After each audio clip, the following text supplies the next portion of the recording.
profiles. It has a assessment, but also a development path for how to get better. Because one thing I didn't like with MBTI is that it was set in stone. So you take it, and this is your profile, and this is it. There is no way to change that. This leadership circle profile, it's very different. It's actually showing you that your assessment will change over time. It will change to reflect how you're developing yourself as a leader. So it is giving you not only a snapshot in time of how you are today, but also how can you grow? How can you become more effective leader so that it is less effort to lead and more pleasure to create communities and inspire people with your leadership. With that, we covered all that, so you know who I am and where I'm coming from. The only update from the introduction that I sent to Jamie a few months ago, that I actually got to the next level with the International Coaching Federation. So I'm actually PCC, not ACC, so yay for me. So I'm very excited about that. And you will see that influence of me going through this coaching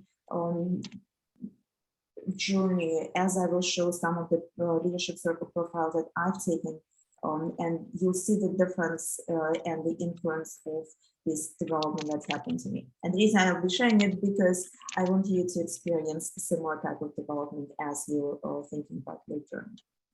So my very first foray into leadership was horrible because I was promoted from being a very effective individual contributor to being a manager.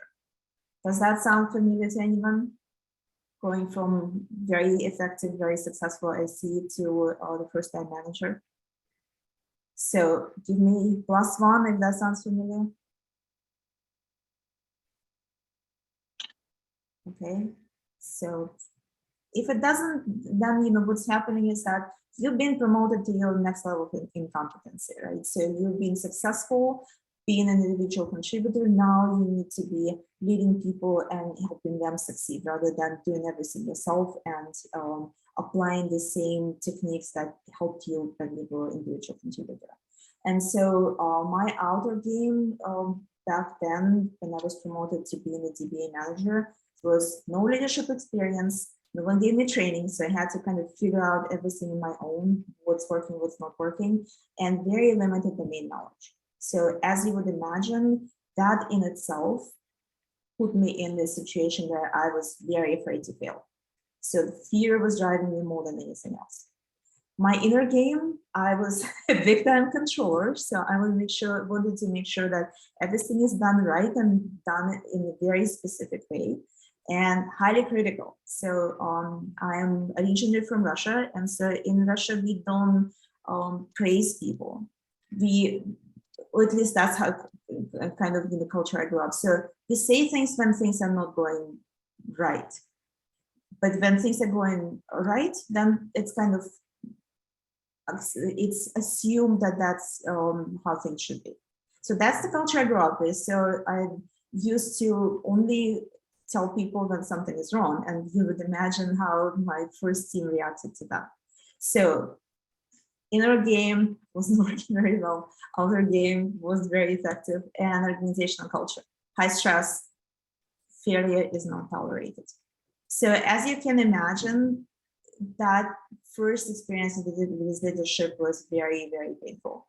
I got things done, but everyone hated me, and people were really not happy working with me in my team, but even outside of my team. So that picture over there, that's probably how most of the people in teams that had to deal with me look like when they would get my email or ping in the middle of the night because they didn't respond in time to the escalation alert. Okay, so that's my very first foray in leadership. Things got a little bit better. And another leadership style that was actually very effective, and in my experience where I successfully led a team, was related to my experience organizing a conference for the first time. Here, my outer game was a little bit better because I knew something about how to organize conferences. because of volunteering experience. I also had this vision of bringing in a new conference into New York and making it affordable. And that vision really resonated with people. So the outer game was better. The inner game, I was more community focused at that time. And because everyone on the team was coming as a volunteer, so they didn't get paid for anything. I didn't get paid for doing this. And Jamie, you can probably relate. There is something different about leading volunteers versus leading people who are at work. So that whole community focus, that huge appreciation for what people are doing and the collaboration energy, that made a huge difference. And so there's a lot of leadership learning that came for me from that experience. And so rethinking and reflecting on what was different about leading the group to organize Big Apple Scrum Day versus leading people when I was a DBA manager. That big aha moment about really focusing on people and appreciating their contribution, whether they're volunteering or they're working with you full time or at whatever capacity, that changes a lot of things in the process. So what's interesting is that I didn't just wake up one day. There was a growth process that was happening for me as I was experiencing different leadership styles for myself, but also for others around me. And I wish there was something like leadership circle profile before that, because one thing that helps with is really show you where you stand at the moment, kind of shedding the light on some of the blind spots that you might be having. So first time I heard about leadership circle profile was actually in one of the classes that Bob Galen was leading on the Agile leadership. And my first reaction was shocking. Like when I saw my first leadership circle profile, it was, oh my God, is that truly me? And so just that shocking moment is really the first step towards how can I grow to be better? How can I change to be more effective leader so that not only I am able to achieve things, but I'm able to achieve them with others and others love working with me. So as you would imagine, my first experience, I was totally driven by fear, right? So I was reacting to the problem. I was perceiving them as a threat to my employment, to my, maybe even my position in the organization, maybe to my, how people perceive me. So all of those problem, fear, reactions, a very reactive type of behavior and reactive style of leadership. And so the game I was playing at the time, that people call playing not to lose. And if you heard that term before, that's something that is never going to get you to be creative or innovate or connect with other people, because you're really acting from your amygdala. You're acting from the part of the brain that's responsible for this. So, because I'm this big purpose and vision. So Dana, I think you're breaking up a little bit. Is it just me, or it's not just me? Breaking up for me too. Yeah, I think it's frozen. Okay. Okay, now. Is this better? Yeah, do you want to go back to what you said? Go back just a little bit. I think you were breaking up. Now you're frozen. She's gonna, looks like she's gonna drop and join again. So.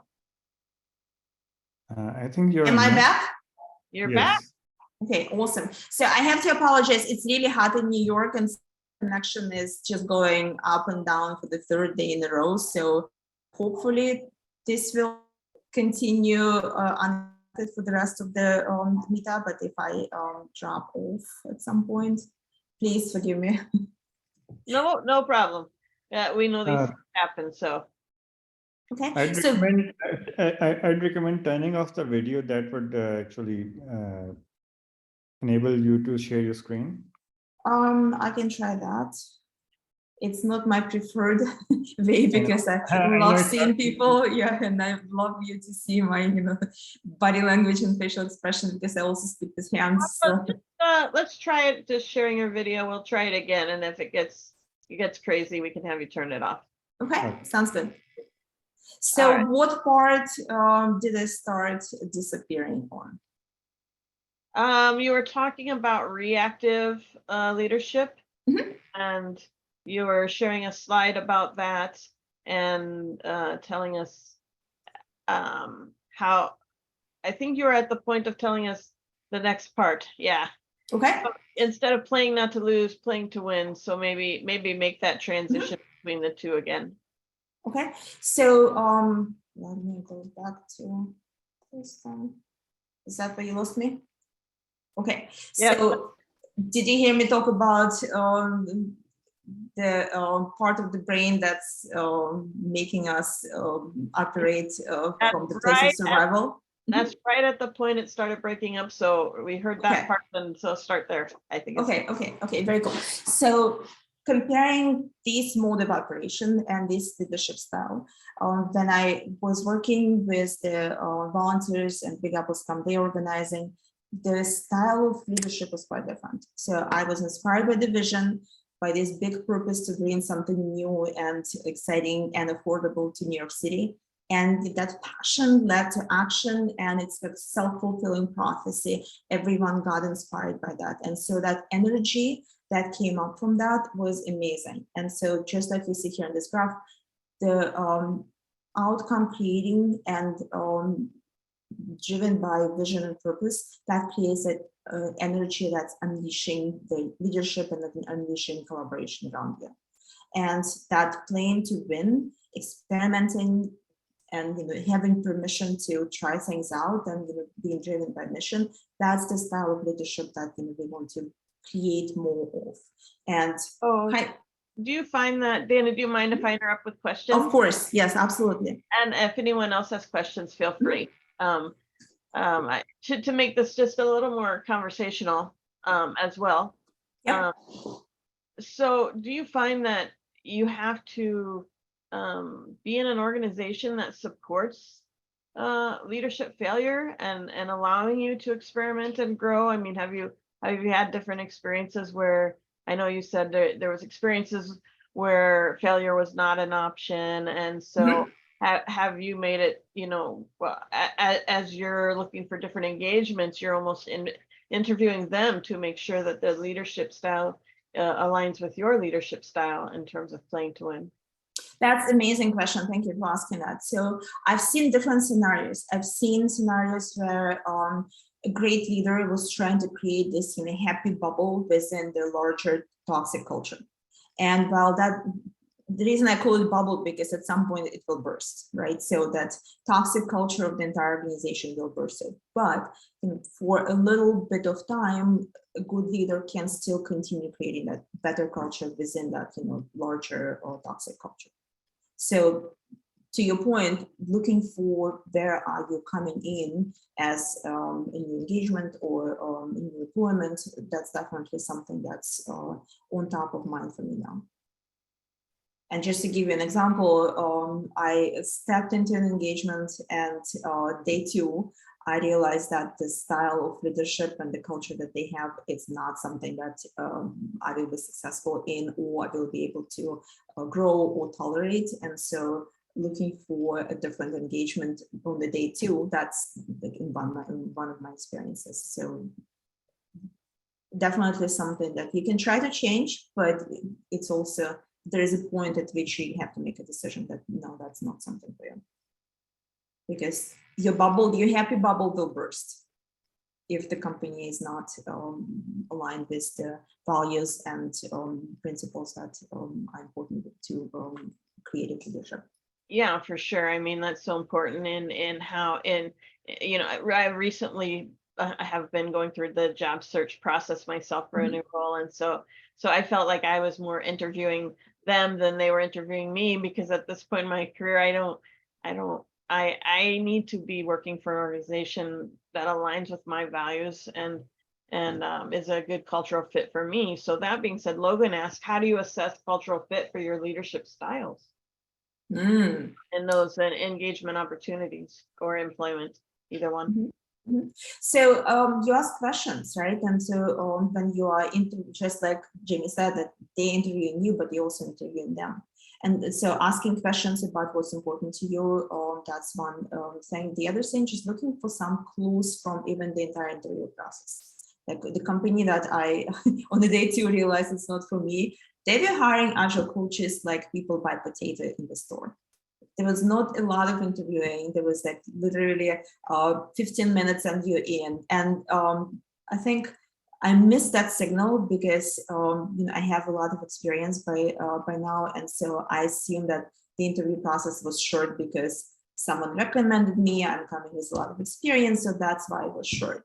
But what I realized once I got in, that no, they were just getting anyone who was breathing and had an Agile coaching title, and so as a result, there's not much of a selection process because they feel like every person is replaceable. So we have you today, you don't want to be with us tomorrow, fine, we'll get somebody else. We'll get another Agile coach, we don't care. So that's the signal that I missed in that interview. So looking for those hidden signals, asking questions about what's important. What are some of the other things that you've done in your career looking for roles and trying to not get into this toxic leadership style organizations? Anyone would like to share?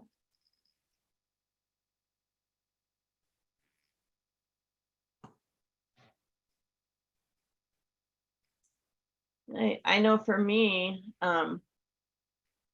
it's really, with LinkedIn and being able to find connections, and it's really helpful for me in terms of finding someone else that works for the company, because in LinkedIn you can search and find those people, and so a lot of them are willing to talk to you about their experience at that company. And so I think that's an important step that many people, LinkedIn is a huge resource, right, for finding. You can search by company and find even by role, and find, like, if you're applying for a Scrum Master job, you can find other Scrum Masters and asking them what it's like. I know for myself, I found myself in a position of at one company that the Scrum Masters were really line managers. That was the expectation. There was nothing when after getting hired and getting the role expectations, that all of it had nothing to do with being a Scrum Master, and it had everything that, like the expectation was we do performance reviews and we work with contractors and bringing consultants in and budgeting and all these things that had nothing to do with being a Scrum Master. So I think part of the thing, a lot of companies don't really know what they're asking for when they're trying to hire an Agile coach or a Scrum Master. They just really don't even understand what the role is, and so you have to be very careful. In fact, there's very few companies that really understand the role of a Scrum Master and an Agile coach, but they do exist. So you have to be diligent in finding that company that's going to align with your values and truly allow you to be an Agile coach and not a manager or a project manager or a delivery lead or all these other things that a lot of people get put into. So anyone else have that experience happen to them? There's some Yeah, great, yeah, go ahead. Honestly, I can speak to that. I love this slide because it makes me feel all kinds of things.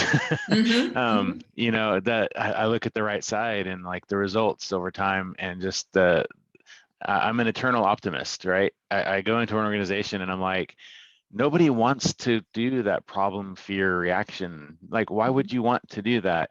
And so I go into an organization and I'm like, I'm going to change the world. I feel like Don Quixote, right? I'm like chasing these windmills, and I get little wins. I often get sometimes big wins with, a level or two of leadership over. And the challenge that I find, though, is that I hit a ceiling. And I've done it in most of the organizations I've been a part of, because it's not overall organizational the mindset of the organization doesn't necessarily reflect the mindset that we're trying to build inside of a department. So I like visualizing it this way, because it's like, okay, you know, if you're talking to people, coaching up is huge, right? Like getting an idea, like, well, okay, what's something that's super important to you? What's a book that you've read? Because I want to understand the language that they're speaking, and I want to be able to help them understand and tie that together with what we're wanting to accomplish. So, yeah, I've done it, and, you know, Jamie, to your question, I've done that a number of times with different organizations, and I'm usually able to make some strong localized differences, but I have a challenge with the organizational side, you know, and that's what I'm trying to grow up into, is I want to make organizational changes as well. So. Yeah. Thank you, Jim. That's a very good reflection. And what's interesting is that just like there is the weakest link, right? Organization can't outperform the weakest leader. So if you don't have leadership interested in growth and focus on that outcome creating side of the picture, then it's going to be difficult to create a culture, because culture doesn't change, people change, and they bring the new culture. Oh, I like that. Oh, I know Hassan has asked, we're kind of adapting to the environment variables with our leadership. So do you think we're improvising rather than creating a leadership style? And he can elaborate further on this, but. Yeah, so I'm going to actually move us to the next slides, because I think that as we get into the leadership circle itself, you'll see how it is insightful in seeing like what are you missing as you're developing these leaders, as you're trying to grow them and improvising. There is a body of knowledge that has been collected over time and proven with some statistical research that shows that these specific quality, but also the specific behavior are more effective than others in the leadership. Okay, so if that's okay, I'm gonna, and if when I cover that, you still have a question, I'm happy to come back to it. All right. Okay, so I want to share this quote, because when we talk about changing leaders, a lot of times it's also about, are we changing ourselves in that process? And sometimes that change is very scary, because it means that we need to be vulnerable to learn and change, and vulnerable to see our blind spots. So that it often gets sidelined because we ourselves resist that change. We don't want to be vulnerable. We don't want to open up. We want to put this facade that, you know, hey, everything is going fine and everything is absolutely, you know, peachy, but, you know, on the behind that facade, we may have some blind spots that we're not seeing. And on that slide, I'm going to ask another question. So how many of you are working with the coach? Just give me +1 if you do, and -1 if you don't. Or give me a thumbs up if you do.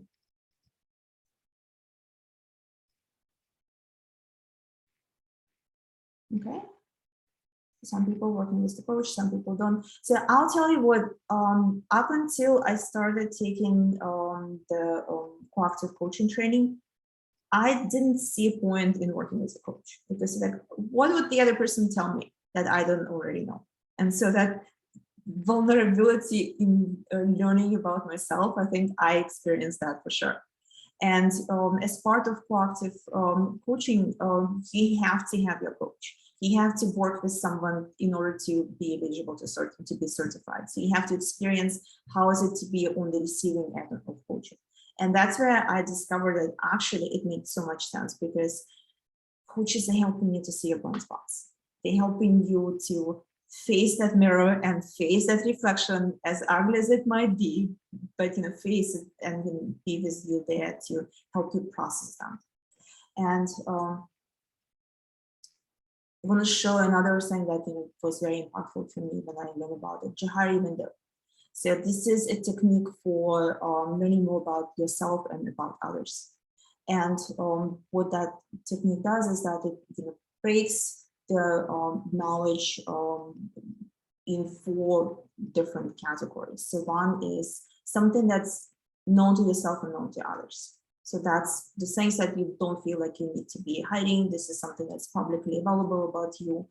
And usually it looks similar, like the size of the quadrants, but usually these quadrants are very different in size. And so for some people, this open area is very small. For others, it's like all the way over here. So it depends on our openness and vulnerability. There are other information that's known to ourselves, but not known to others. Just like I mentioned before, that we put it on facade. There is something that we know about ourselves that we're not comfortable sharing. And the two interesting parts over here. So one is a blind spot. Blind spot is something that others know about you, but you are not aware of that. And if you're trying to become more effective as a leader, it's very useful to start uncovering those blind spots. And then this most intriguing area on the bottom is about something that's not known to self and not known to others, but it's still there. And it's helpful to start digging into that. And one way to do it is through the self-reflection or through coaching.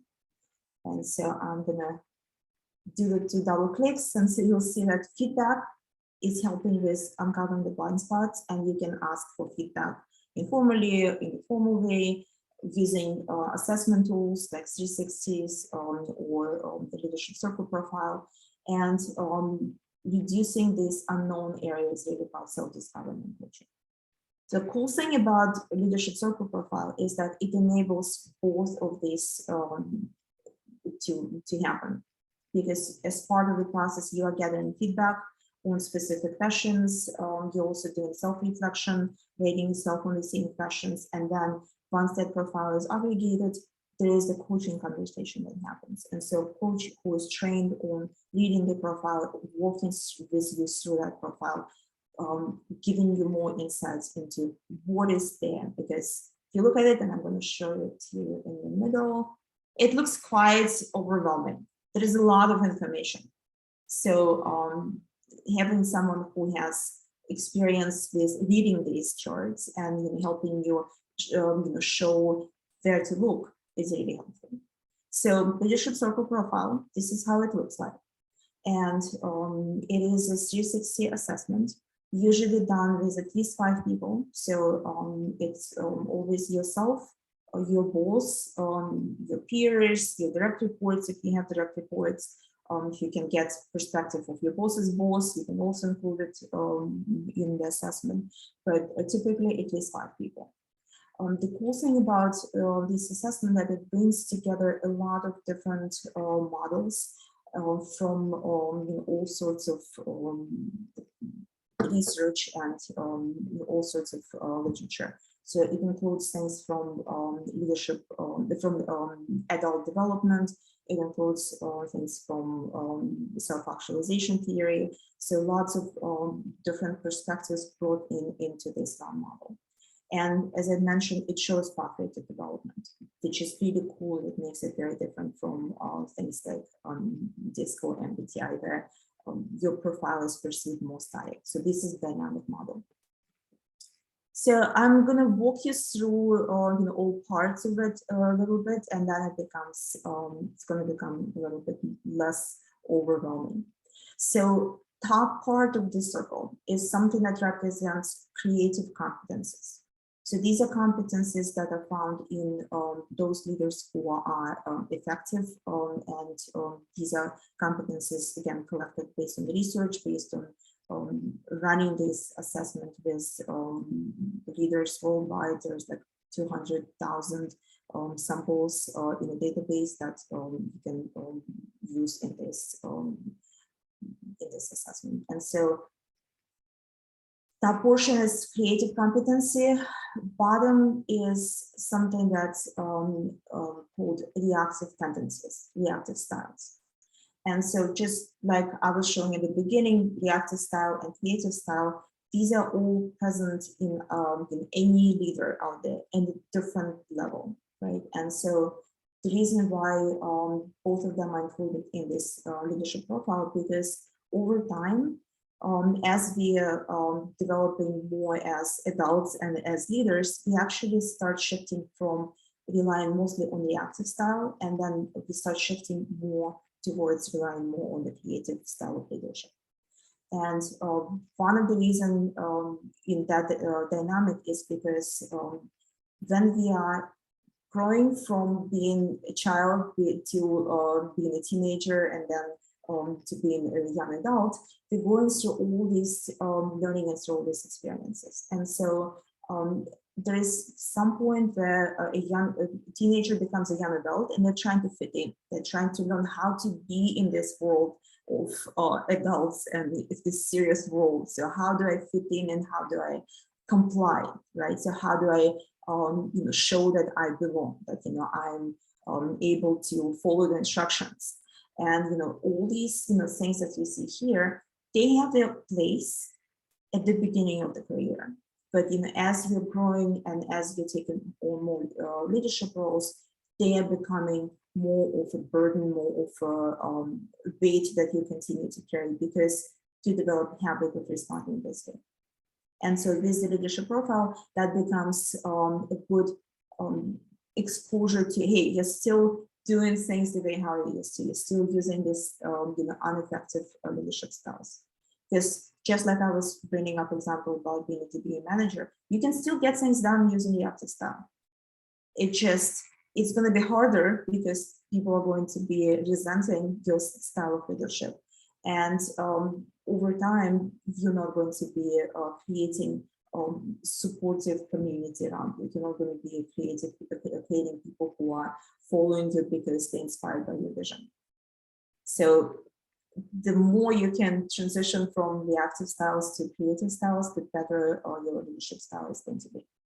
And just what I mentioned, this transition from, so what you see here, this is connection with the adult development theory from Robert Keegan, and that's what he was mentioning around socialized mind, self-altering mind, a self-transforming mind, going from younger self to more developed self, and to someone who is now taking more initiative and more aligning with the values that they perceive important to them as leaders.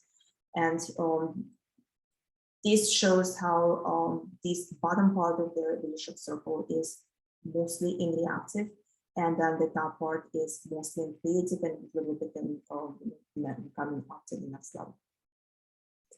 And that's the pathway, right? That's the opportunity to see where you are right now, and how can you get to the next level? How can you grow to become more effective and use more of the creative leadership? This is my latest profile, and the reason why I'm bringing it here because I want to show that how to read it and what are some of the insights that you can get from it. So for the context, most of the people who responded, who rated me here, are people who are working with me in the Agile community, which means they're seeing slightly different version of me. It's like more like there's so much in creative here. As you can see, there's a lot of green, which means that everything is, or most of everything is on the creative side. There is a little bit on the reactive side, and again, that's the context of this profile. I'm sure if I've taken it, if I was a full-time employee and I've taken this profile, it would have been slightly different. I would still hope that there'll be more on the creative side than on the reactive side. But how to read this profile? So you see that there is one circle in the middle, and then there is a bigger circle on the outside. So the outside circle is detailed description of the different creative competencies. The circle in the middle, it's a summary. So for example, if I look at this one, the summary is about relating, and then specific creative competencies, they go around creating connection, fostering team play, then there is a collaborator, mentorship development, interpersonal effectiveness. So you get more detailed rating in these categories, and then you can also get the summary in each segment. And so what's interesting here is that we see this black, solid lines, and then there is the green areas. So black lines, these are my self-assessments. And then the green line, this is their aggregated assessment from those people who I asked to assess me, normalized against the database of 200,000 records that exist in the leadership circle profile. So which means that if you see here, this is something around the 30% percentile. This is 30% of leaders who've taken this profile rated higher than me in this area. So these numbers, these are all percentiles, okay? And so when you review this profile as a coach, the first thing that we start talking about, first about the context, like where was this taken, like what's happening in the organization, because sometimes your leadership style might be influenced by the situation that you're in right now. And the second question is looking at this profile. Well, actually, before that, we go about like what influenced you about like in your life, over some of the key moments that influenced your leadership style. So just to set a little bit more understanding about where this leader is coming from. But once we get there, then we start looking at specifically what this profile is telling us.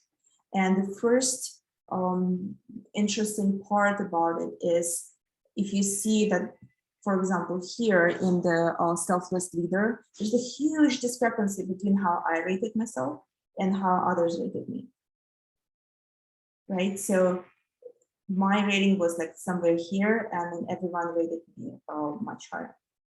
So the question that if this was somebody else's profile and I would be reviewing it with them, the question that would be coming out is there something that your inner voice is telling you, right? So why it's almost like you're not seeing your own influence, like you're limiting yourself, diminishing your impact in a way when you're doing that. So what is the what's the old message that you're listening to? What are you not recognizing in yourself? So looking at your own beliefs or your own perspectives that might be outdated. You grew up since that you had those perspectives as a young leader, and now you have much more influence. And so people see that, but you don't. So that's like one of the insights that you're getting from this discrepancy. Or maybe this the other way around, like here, actually here, it's a good example over here. So this is area that's on the reactive side, and it's called conservative. And so conservative is all about following the rules, trying to follow procedures. And what's interesting here, that if you're as a leader always following procedures and following the rules, then it's becoming very difficult to be effective on the achieving side.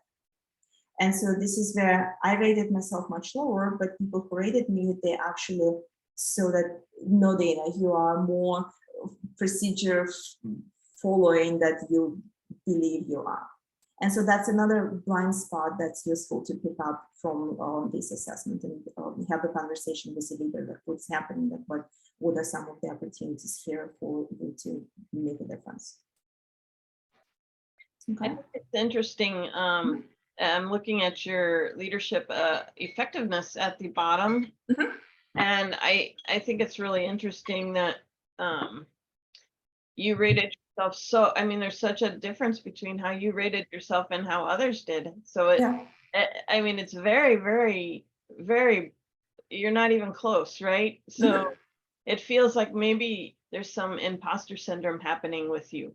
Thank you. So that's exactly the type of conversation that this data will drive, right? Because it's one thing to look at just MBTI profile. It's another thing to look at all these different leadership effectiveness areas, and those areas that actually slow us down, and see how do you see yourself in this, and how do others perceive you, and is there a difference? And if there is a significant difference, that's an opportunity to work with this leader as a coach to help them see themselves for the results that they're driving, and overcome that imposter syndrome, which very I think it's common for so many people. So I'm not surprised to see myself in this. Yeah.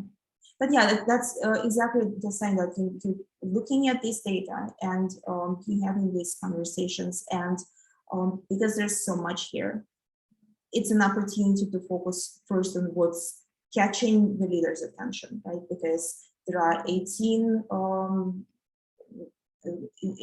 competencies and something like 11 or so reactive tendencies. So you can't cover it all, but there is something that's more coming up for a person, something that's catching their attention, and that's where you start.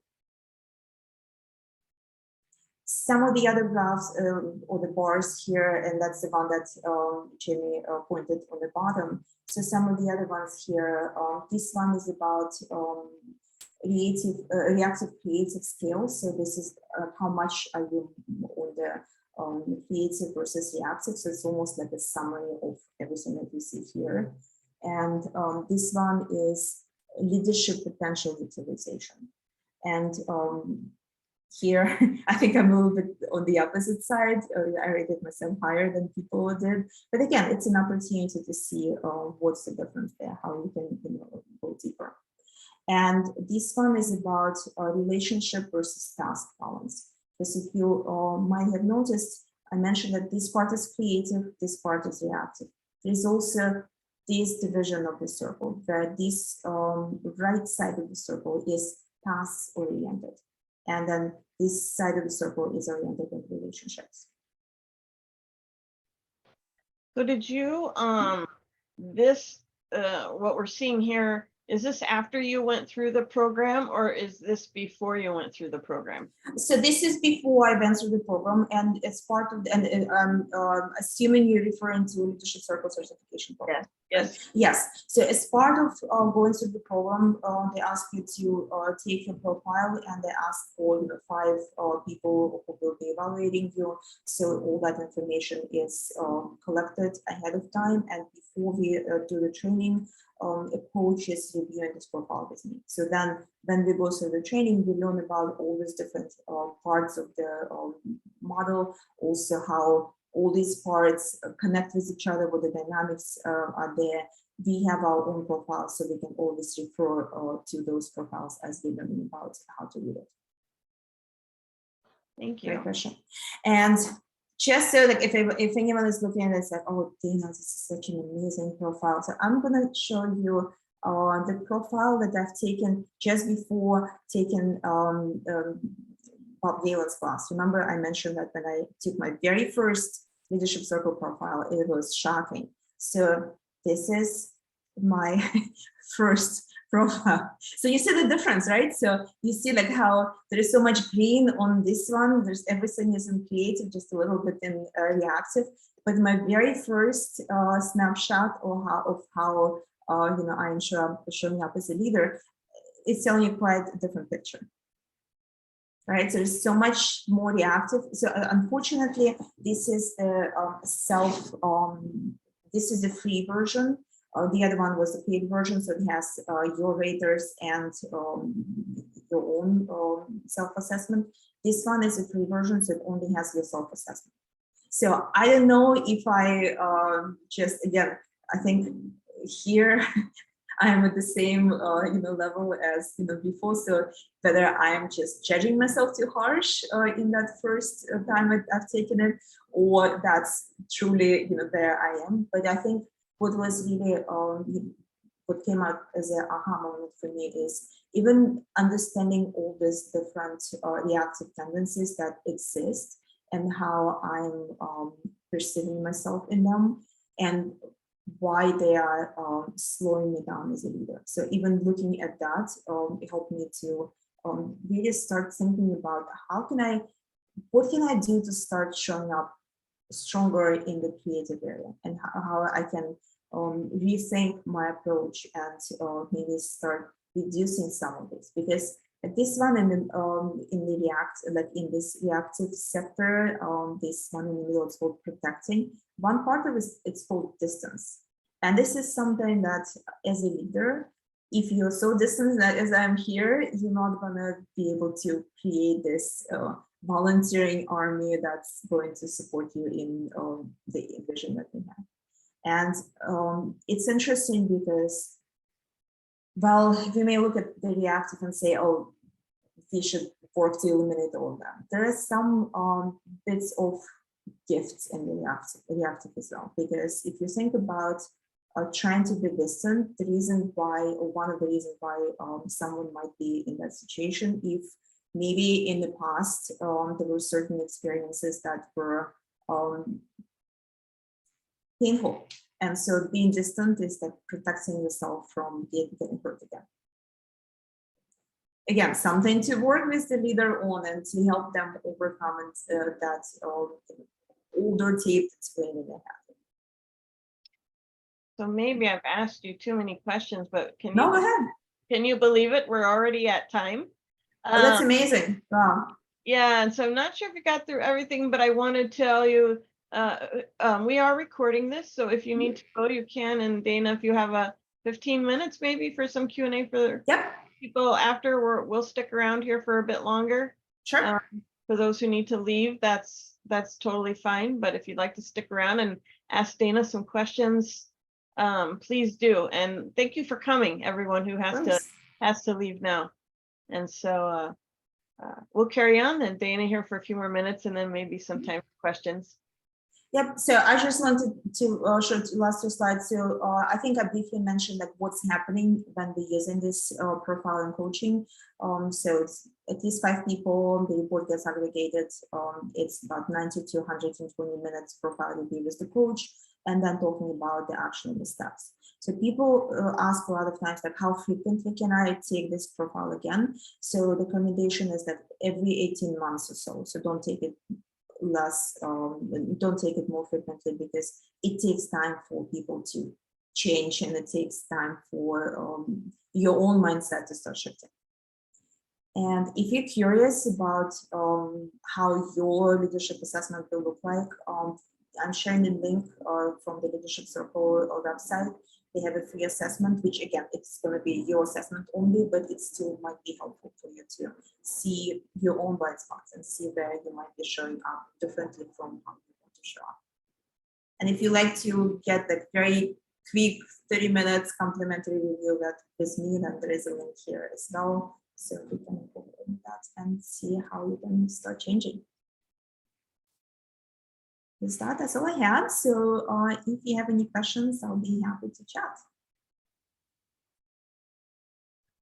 Thank you, Dana. This was really great. It's pretty exciting, actually. It's, you know, whether we're Agile coaches or Scrum masters or other leaders, we're all leaderships. No matter what role we have, we are all leaders. So this is really applicable to everyone. Will you be sharing your slides? Yep, to me, that I can share back with the group so they can have these and things and such. Okay. Does anyone have questions or even a comment or some conversation about what Dana just presented?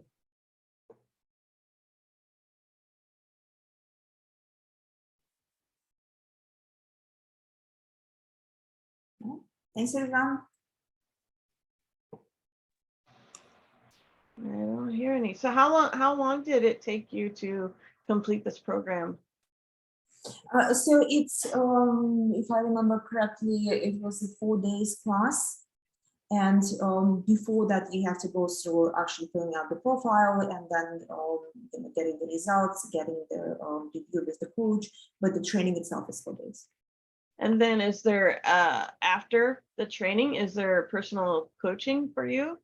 There is a community, so there's no personal coaching, but there is a large community of leadership circle profile practitioners. So there's a lot of community support. There's a lot of cohort learning and lots of support that way.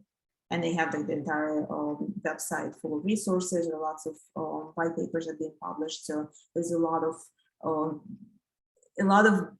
additional information that you can consume and start learning, continue that learning. And there are 2 books actually. So one is called Mastering Leadership, and then the other one is called Scaling Leadership. So they're both by Bob Anderson and William Adams. So Bob Anderson is the creator of the Leadership Circle profile, and William Adams is his partner. Is it scaling leadership, you said? Scaling leadership. So one is mastering leadership. So that's mastering leadership. And the other one is scaling leadership.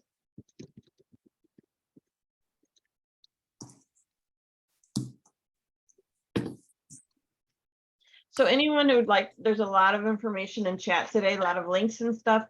If you want to save the chat, if you noticed where you can type a message, there is a piece of paper, a smiley face for emojis, and next to that are 3 dots. If you select the 3 dots, you can choose save chat. So I highly recommend that, so you can Jamie, there is one question that I would like to take. So it says, is this only for leadership, anything for team? So think about, even though this is positioned as the leadership profile, it's a great tool for individual development, right? So you can have people in your team take that profile and then learn a lot about how they can grow and become more effective. There is additional tool that can bring the profiles of individual people and map them into the team profile. So that's also available. Because as you would imagine, if you see the rating for yourself, you see rating how others rated you. So now if you get the next level of insights into how are we as a team, are we more on the creative side or more on the reactive side? What are some of the opportunities for us to grow as a team? That's also very insightful. Mm-hmm. Great question, thank you. Any other questions for Dana? What else do you want to know? This is very, very exciting.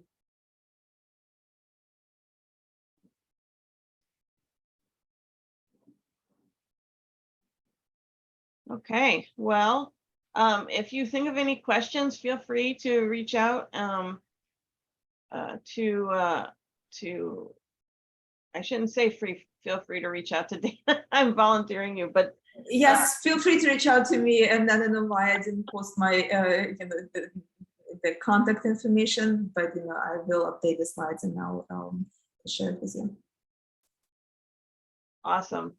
Dana, thank you so much for joining us today. This was really, really enlightening. I was really excited to hear about this, as I know you were very excited about this program. And, sure. So very, very, I feel like I was waiting like for Christmas to come when we finally learned about that I knew you were very excited about this. So I was very, thank you so much for giving me an opportunity to share, because yes, there is lots of opportunities for people to see how they can grow. And that's what really excites me, that it's not just a snapshot in time and this is set in stone, this is who you are forever and ever. No, this is who you are right now. And this is how you grow to become more effective.